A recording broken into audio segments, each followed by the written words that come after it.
Salam sejahtera bagi kita semua. Shalom, Om Swastiastu, Namo Buddhaya, salam kebajikan. Perkenalkan, saya Azlina, AMDPK SKM MKM, salah satu dosen tetap pada program studi Sarjana Terapan D4 Manajemen Informasi Kesehatan, Fakultas Kesehatan Universitas Hang Tuah, Pekanbaru.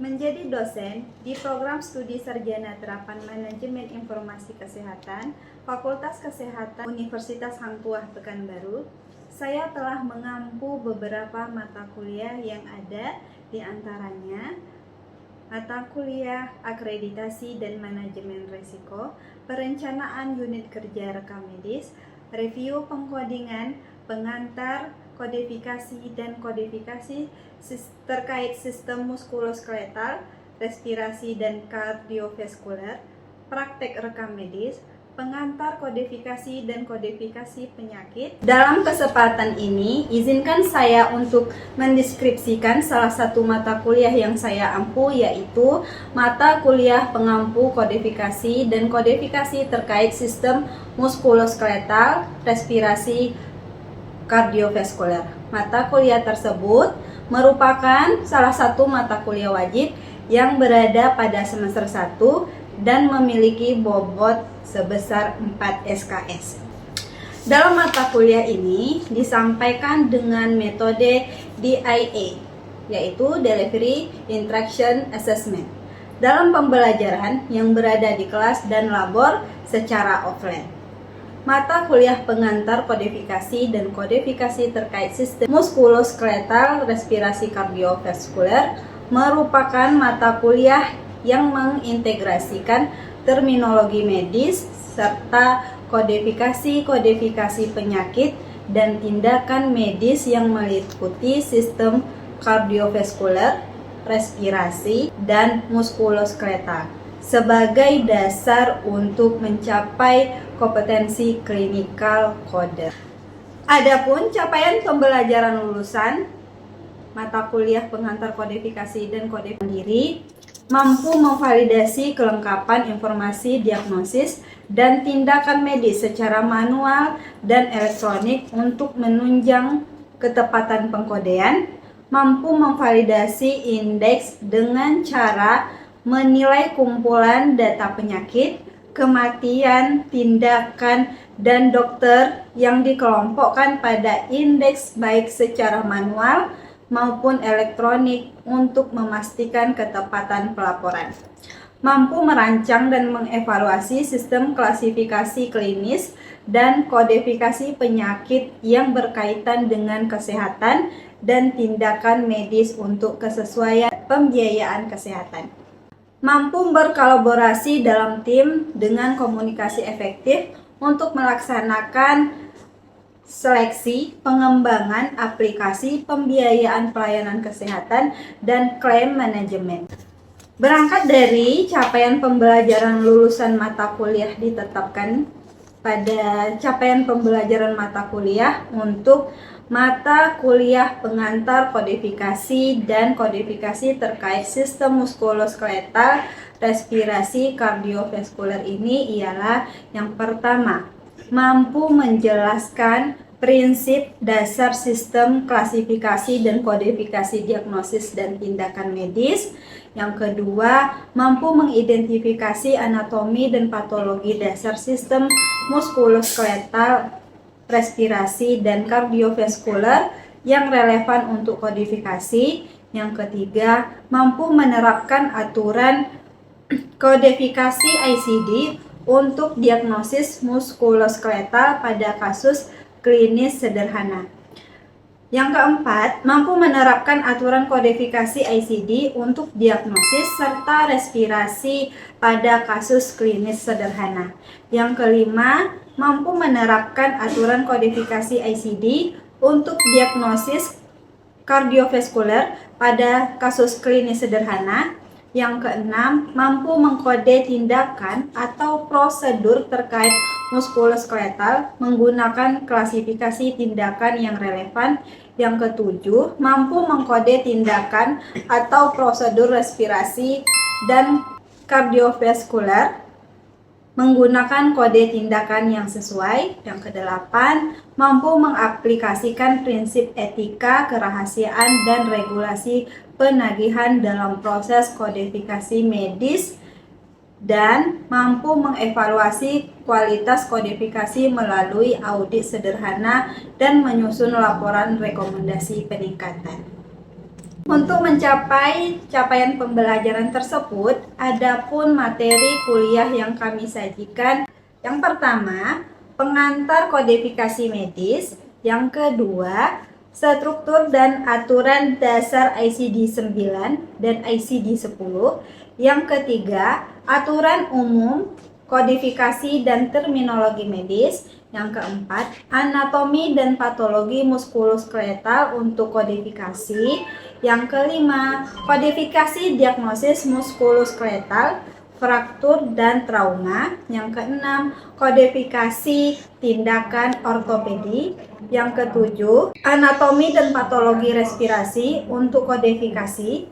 Yang kedelapan, kodifikasi diagnosis respirasi. Yang kesembilan, kodifikasi tindakan respirasi.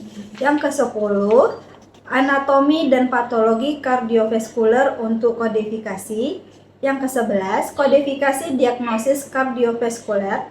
Yang ke-12, kodifikasi tindakan kardiovaskular. Yang ke-13, menangani dokumentasi tidak lengkap dan query coder. Dan yang terakhir, audit kualitas, kodifikasi, dan perbaikan mutu.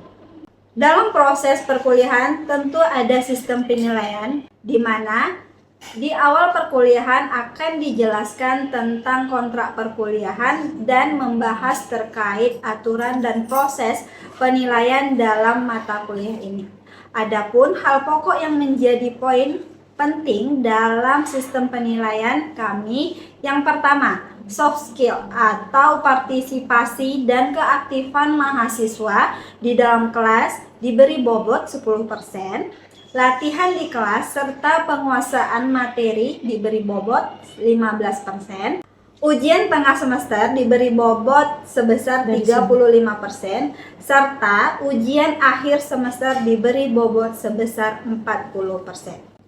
Sistem penilaian kami lakukan secara transparan dengan memberikan nilai secara langsung, baik tugas maupun hasil ujian mahasiswa pada sia.adm@htp.ac.id, di mana mahasiswa dapat mengakses penilaian tersebut menggunakan akun masing-masing mahasiswa. Demikian pemaparan deskripsi mata kuliah pengantar kodifikasi dan kodifikasi terkait sistem muskuloskeletal, respirasi kardiovaskular. Berikut cuplikan proses pembelajaran mata kuliah pengantar kodifikasi dan kodifikasi terkait sistem muskuloskeletal, respirasi kardiovaskular yang saya lakukan. Terima kasih. Wassalamualaikum warahmatullahi wabarakatuh. Bismillahirrahmanirrahim. Assalamualaikum warahmatullahi wabarakatuh. Waalaikumsalam warahmatullahi wabarakatuh. Selamat pagi dan salam sehat buat kita semua. Ibu. Alhamdulillah, alhamdulillahirabbil alamin, wassalatu wassalamu ala asyrofil anbiya'i wal mursalin wa ala alihi wa ashabihi rasulillahi ajmain. Puji syukur kehadiran Allah Subhanahu wa taala atas rahmat dan hidayahnya, kita masih diberi kesempatan dan kesehatan untuk bisa memulai perkuliahan tatap muka pada hari ini. Salawat beserta salam tidak lupa kita kirimkan kepada Nabiullah Muhammad SAW dengan ucapan Allahumma sholli ala sayyidina Muhammad wa ala ali sayyidina Muhammad. Mulai perkuliahan pada pagi hari ini, alangkah baiknya kita memulai perkuliahan ini dengan doa supaya ilmu yang kita dapatkan berkah.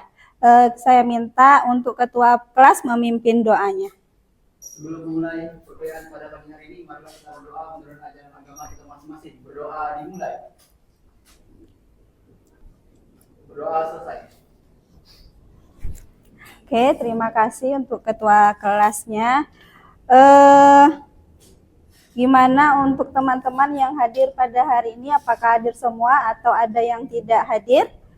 Hadir. Oke, saya minta untuk diabsensi aja ya. Oke, sebelum kita memulai untuk materi kita pada hari ini, materinya sistem pernapasan ya. Sistem pernapasan untuk pertemuan yang sekarang. Terus kita kilas sedikit ya mata kuliah kita atau pertemuan kita atau sesi minggu kemarin dengan materi ketentuan kode diagnosis degeneratif muskuloskeletal. Ada yang masih ingat apa yang dimaksud dengan muskuloskeletal? Oke, silakan. Adalah sistem tubuh yang terdiri dari otot muskus dan tulang sekuat serta sendi, ligamen, tendon, dan jaringan ikat. Sistem ini berperan sebagai penumpang untuk tubuh, pelindung organ vital, dan memungkinkan kita untuk bergerak. Oke, berarti yang dimaksud dengan muskuloskeletal itu merupakan ya jaringan otot ya, mau itu sendi, tulang dan sebagainya. Itu untuk muskuloskeletal. Terus untuk muskuloskeletal itu adanya di bab berapa? Ada di bab 13. Di bab 13 ya. Jadi harus kita ingat bersama untuk sistem muskuloskeletal itu ada di bab 13. Tidak usah berpindah-pindah dalam mencari untuk kategori muskuloskeletal. Terus selanjutnya untuk bloknya muskuloskeletal itu ada di blok yang mana? Di blok mana? Oke. M00 sampai M99. Oke, untuk muskuloskeletal itu ada di M00 sampai dengan M99 ya. Jadi untuk pengkodingan yang kita cari di muskuloskeletal jangan dicari di blok manapun ya. Untuk poin pentingnya sudah dicari di M00 sampai dengan M99. Oke, kita lanjut untuk materi pada hari ini yaitu sistem pernapasan. Sistem pernapasan ini terdiri dari pneumonia, tuberkulosis, asma, dan PPOK. PPOK ini penyakit paru obstruktif kronis. Ya, mungkin Ibu tanya dulu lah sebelum kita membahas pengkodingan untuk sistem pernapasan ini, apa kira-kira yang dimaksud dengan sistem pernapasan? Sistem pernapasan adalah kumpulan organ dan jaringan dalam tubuh yang berfungsi untuk menghirup oksigen O2 dan mengeluarkan karbon dioksida CO2 berada dalam proses pertukaran gas antar darah dan udara. Oke, berarti sistem pernapasan itu merupakan kumpulan organ ya yang ada atau yang berfungsi untuk menghirup serta mengeluarkan CO2 dan O2. Oke.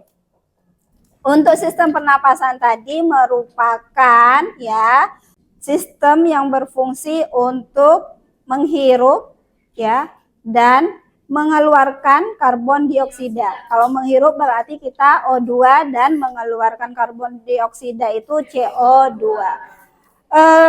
Untuk pernapasan ini terbagi dua ya.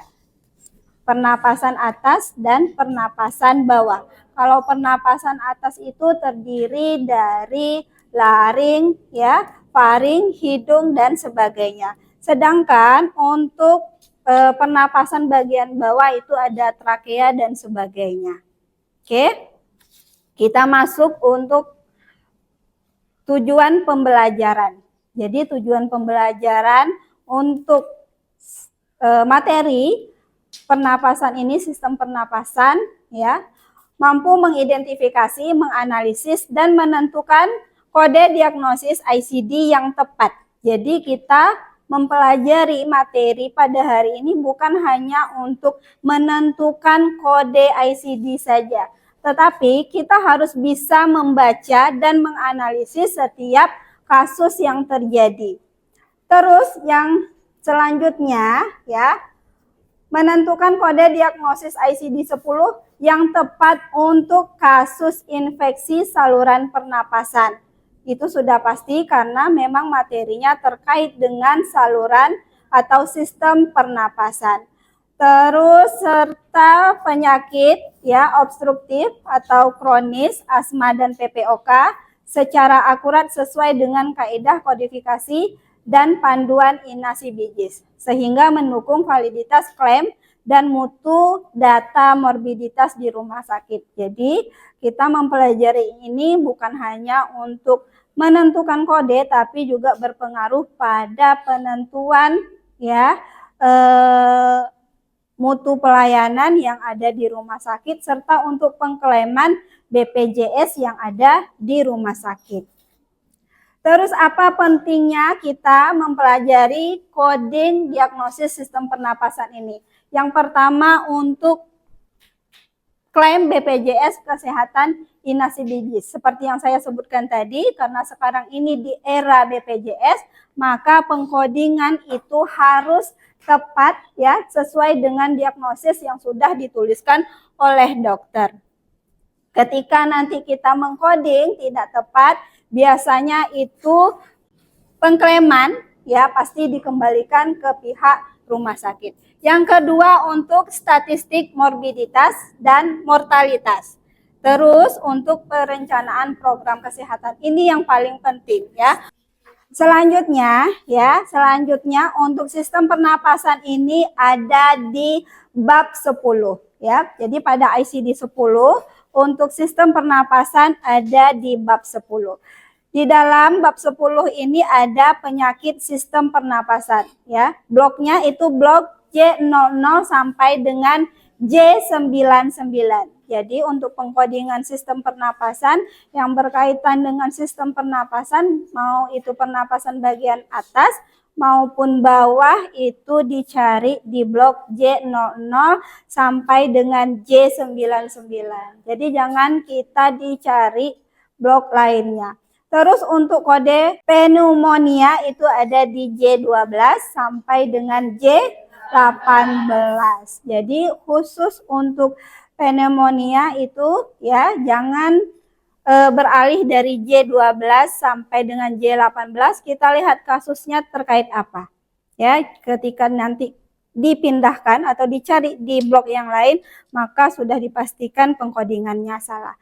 Terus ada lagi untuk kode TB paru. TB paru ini adanya di A15 dan ada di A16. Kenapa TB paru termasuk ke dalam A, bloknya blok A ya, blok A15 sampai 16 ini karena ya paru ini termasuk ke dalam penyakit infeksi dan parasit. Ya, makanya untuk TB paru itu ada di A15 sampai dengan A16. Tapi TB paru ini termasuk ke dalam sistem pernapasan. Makanya ketika nanti ada penyakit ya yang berhubungan dengan TB paru, maka kasusnya harus dicari di A15 sampai dengan A16.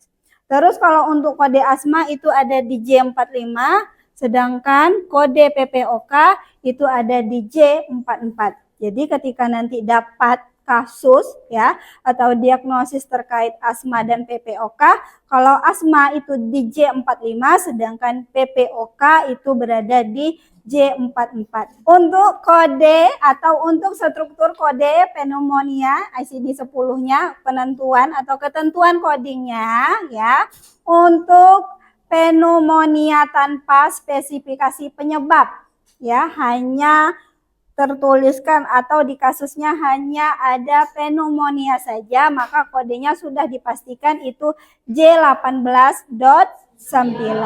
Sedangkan untuk pneumonia dengan organisme spesifik itu ada di kode J12 sampai dengan J17. Terus untuk kode J18 tadi, J18.9 hanya untuk kasus pneumonia yang tidak ada kasus yang lain ya, cuma hanya khusus pneumonia saja. Masuk kita ke kasus yang pertama. Kasus yang pertama ini pasiennya rawat inap. Ya, pasien rawat inap dengan diagnosisnya sudah Ibu bolkan ya, hanya pneumonia saja. Terus pada resume medisnya. Jadi pada resume medis tidak dituliskan keterangan apapun kecuali hanya pneumonia. Terus tidak ada pemeriksaan penunjangnya. Ya, yang mengidentifikasi organisme penyebab. Tidak ada diagnosis lain yang berhubungan. Jadi diagnosisnya di resume medis tertuliskan pneumonia. Bisa dilihat nak, bisa dicari di ICD-nya. Ya. Ada yang bisa? Ada yang sudah mendapatkan jawabannya? Oke. J? Ya, karena tadi sudah kita bahas juga kalau untuk kasus pneumonia yang tidak ada keterangan apapun, jawabannya ada di J18.9 ya. Terus untuk kasus berikutnya. Kita lanjut untuk kasus 2. Kasus 2 ini pasiennya datang dengan diagnosis tuberkulosis ya. Tuberkulosis paru yang disertai dengan pneumonia ya. Pemeriksaan bakteriologis mengkonfirmasi TB paru. Jadi pasiennya TB paru. Tapi dokternya menuliskan diagnosisnya secara terpisah. Ya, ada tuberkulosis paru dan ada pneumonia. Sedangkan pasiennya ya sudah dilakukan pemeriksaan hanya TB paru saja. Jadi diagnosisnya TB paru. Ada yang bisa atau ada yang sudah dapat jawabannya?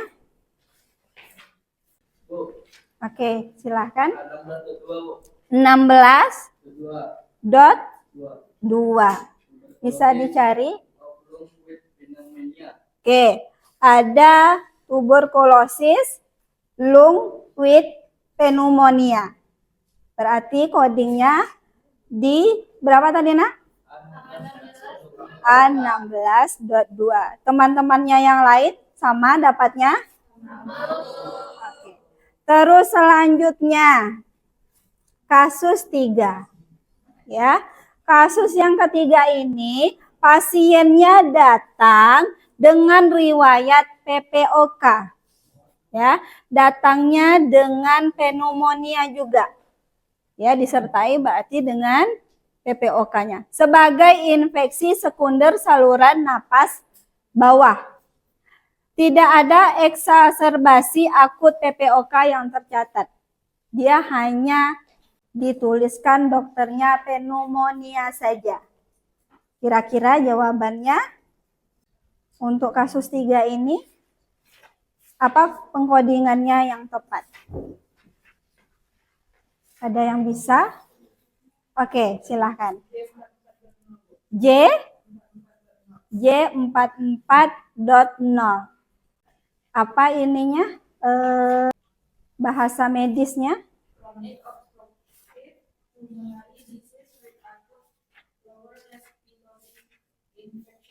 Oke, walaupun dia disertai dengan PPOK ya, tapi yang dijadikan diagnosanya hanya pneumonia saja.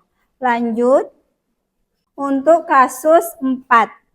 Kasus 4 ini pasien dengan PPOK ya, dengan PPOK juga datangnya, tetapi dengan eksaserbasi akut dan pneumonia. Yang kasus 3 tadi dia tidak ada eksaserbasinya.